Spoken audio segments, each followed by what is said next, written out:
What feels different for you now in second training camp compared to year one?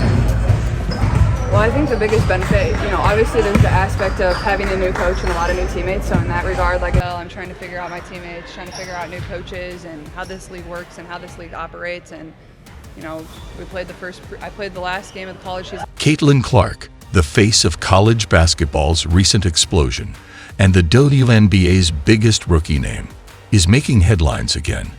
But this time, it's not for breaking records or hitting deep threes. It's for something far more concerning, an injury scare just days before the WNBA season begins. Fans of the Indiana Fever are holding their breath, and the team is facing some tough questions. Is Caitlin Clark ready? Will she be 100% for the season opener? And what does this mean for the Fever's big hopes in 2025?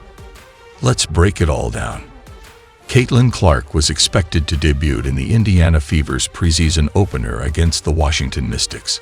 But just hours before tip-off, the team announced she'd be sidelined due to tightness in her left leg. That phrase, just a little tightness, might sound minor, but for a player who carried Iowa through deep NCAA tournament runs, has had a heavy playing load, and is now adjusting to the physicality of the WNBA, it sent ripples through the league. Fans who had waited months to see her pro debut were shocked. Questions instantly followed. Is this a long-term concern? Was it precautionary? Or is the Fever being vague about something more serious? The Fever insisted it was a precautionary move, and team insiders described it as nothing alarming. Still, the decision to sit a franchise cornerstone in her very first game, even preseason, wasn't taken lightly. 2 days later, Clark returned to the court in a high-profile exhibition game against the Brazilian national team. The game was played in Iowa, her old stomping ground, and the crowd welcomed her like royalty. And she delivered. Caitlin dropped 16 points, grabbed 6 rebounds, and dished out 5 assists. She looked confident, engaged, and explosive. But here's the thing.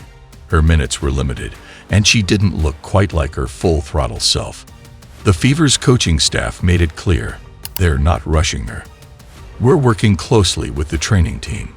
She's been limited in practice, and we want to make sure she's feeling great, not just good, when the season starts.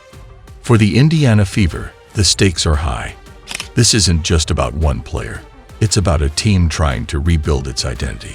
After years of missing the playoffs, drafting Caitlin Clark was their biggest move in a decade. Paired with returning stars like Kelsey Mitchell and new additions like Sophie Cunningham, the Fever are finally expected to be competitive. But that depends heavily, very heavily, on Clark's presence. Her shooting range, vision, and leadership are transformational.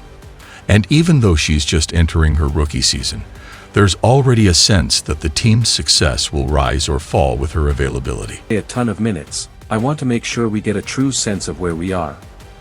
When asked about Clark's status for the Brazil contest in Iowa, White added, "As far as status update, she had a lot of progress in the last 24 hours, and that was our goal. Our goal is to see how she progresses every day, so we'll see what happens and see how she feels after the workout she went through today." Here's what we know about the schedule. The Fever wrap up their preseason on May 10, facing the Atlanta Dream. The regular season begins May 17, with a huge matchup against Angel Reese and the Chicago Sky. Yes, you heard that right. Caitlin Clark versus Angel Reese, Part 2. A rematch of college basketball's most viral rivalry.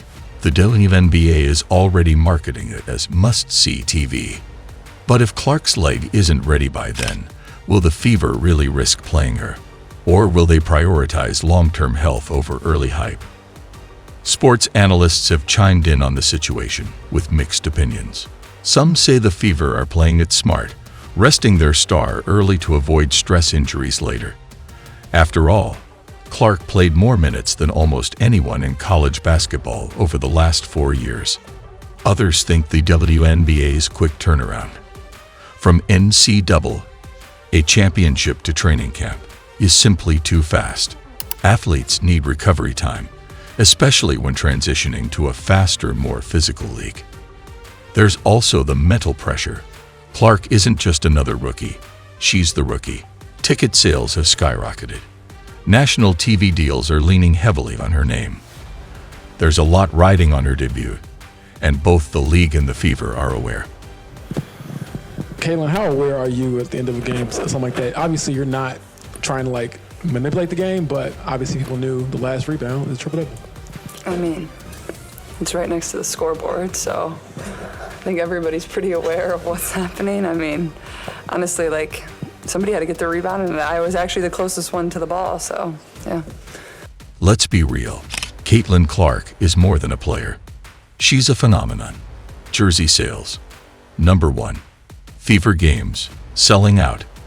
WNBA viewership. Spiking every time her name is mentioned.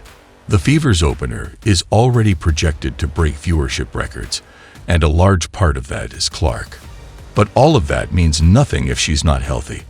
That's why the Fever's cautious tone is understandable. They're balancing performance, publicity, and protection all at once.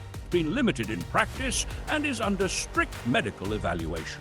We're being super cautious, White said, emphasizing that the team will follow the training staff's guidance and assess her condition daily. Clark later suited up for a game against the Brazilian national team in her home state of Iowa, showing no obvious signs of discomfort. Still, White stressed the importance of protecting her team amid rising expectations. We're not shying away from where we are, but we need to build boundaries and stay focused. So, should fans be worried? The short answer, not yet. Clark is back on the court. She's contributing. The tightness hasn't worsened, and the team is showing maturity by managing her load early. But it's also a reminder that even superstars are human. Recovery matters. And the WNBA season is a marathon, not a sprint. If Caitlin Clark stays healthy, the Indiana Fever could become one of the most exciting teams in the league this year. But if anything lingers, this injury scare could be just the beginning of a very tough road. What do you think? Should the Fever play it safe and sit Clark early on? Or is she ready to go full throttle in her rookie debut? Drop your thoughts in the comments, hit that like button, and don't forget to subscribe for more breaking updates on Caitlin Clark and the WNBA's biggest stars. See you in the next one.